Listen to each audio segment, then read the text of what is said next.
नमस्कार, ABC news देख रहे हैं आप और मैं हूं आपके साथ सोहन सिंह। पश्चिम बंगाल में 3 विधानसभा सीटों पर उपचुनाव, भवानीपुर, जंगीपुर और शमशेरगंज। इन तीनों सीटों में से जिस सीट की सबसे ज्यादा चर्चा हो रही है वो है भवानीपुर।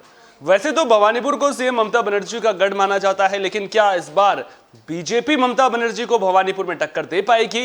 ये अपने आप में बड़ा सवाल है।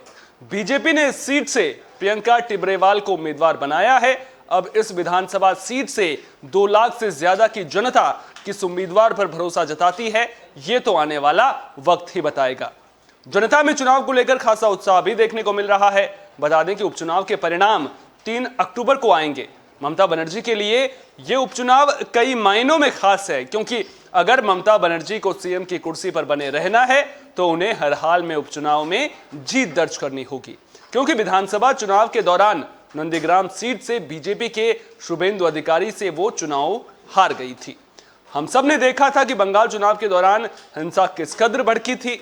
चुनाव के दौरान ही नहीं बल्कि चुनाव के बाद भी हिंसा का सिलसिला नहीं थमा था, जिसके बाद ममता बनर्जी सरकार को लेकर के सवाल खड़े हो रहे थे, कानून व्यवस्था को लेकर के सवाल खड़े हो रहे थे। और जब दिलीप घोष पर हमला हुआ था तो उसके बाद तो बीजेपी के नेताओं ने चुनाव आयोग से मुलाकात भी की थी और चुनाव कुछ समय के लिए स्थगित करने की मांग की थी और कहा था कि उपचुनाव बाद में करवाए जाएं। हालांकि उसके बाद हाईकोर्ट का फैसला आया और हाईकोर्ट ने साफ कहा कि जो उपचुनाव हैं वो तय तारीख पर ही होंगे, जिसके बाद सुरक्षा के पुख्ता इंतजामात देखने को मिले। भवानीपुर में केंद्रीय बलों की 35 कंपनियों को तैनात किया गया और चाक चौबंद इंतजामात भी देखने को मिले। वोटिंग के दौरान बीजेपी उम्मीदवार प्रियंका टिब्रेवाल ने यह आरोप भी लगाया कि कुछ लोगों को वोट देने के लिए टीएमसी पैसे दे रही है। उन्होंने यह भी कहा कि एक व्यक्ति ने उनके सामने यह स्वीकार किया है कि टीएमसी ने उसे वोट डालने के लिए 500 रुपए दिए हैं। इससे पहले प्रियंका टिब्रेवाल ने टीएमसी पर बूथ कैप्चर करने के लिए ईवीएम मशीनों को बंद करने का भी आरोप लगाया।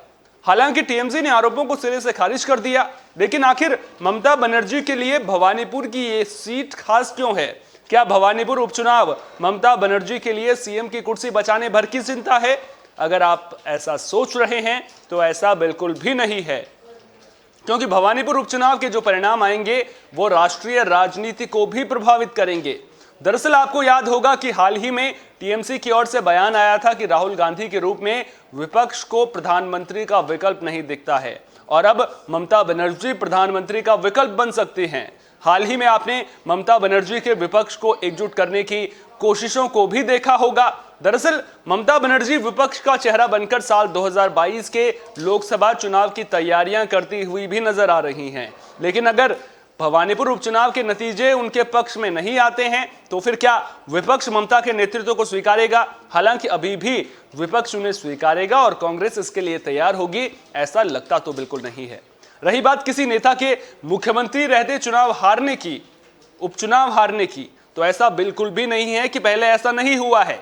इससे पहले साल 1970 में यूपी में त्रिभुवन नारायण सिंह और 2009 में झारखंड में शिबू सोरेन मुख्यमंत्री रहते हुए उपचुनाव हार चुके थे, जिसके खूब चर्चा भी हुई थी। लेकिन क्या ममता बनर्जी को प्रियंका टिब्रेवाल शिकस्त दे सकती हैं?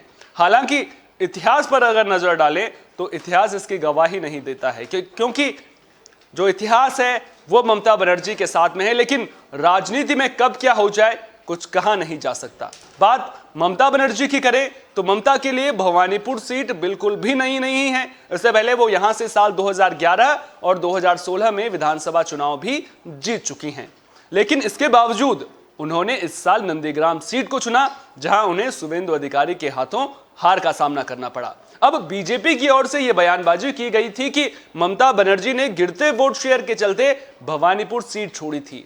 हालांकि टीएमसी इसे ममता के शुभेंदु अधिकारी को नंदीग्राम में चैलेंज से जोड़कर देख रही है।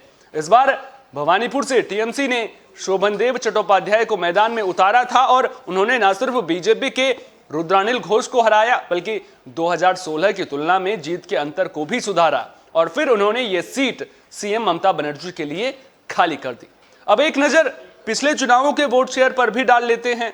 2011 में जब भवानीपुर में चुनाव हुए थे तो 77% वोटों से ममता बनर्जी ने सीपीआईएम उम्मीदवार को हराया था। उसके बाद 2016 में चुनाव हुए, लेकिन वोट प्रतिशत गिरकर केवल 48% रह गया था और 2019 के लोकसभा चुनाव में भी ममता की पार्टी के वोट बीजेपी के मुकाबले केवल 3000 ही ज्यादा थे।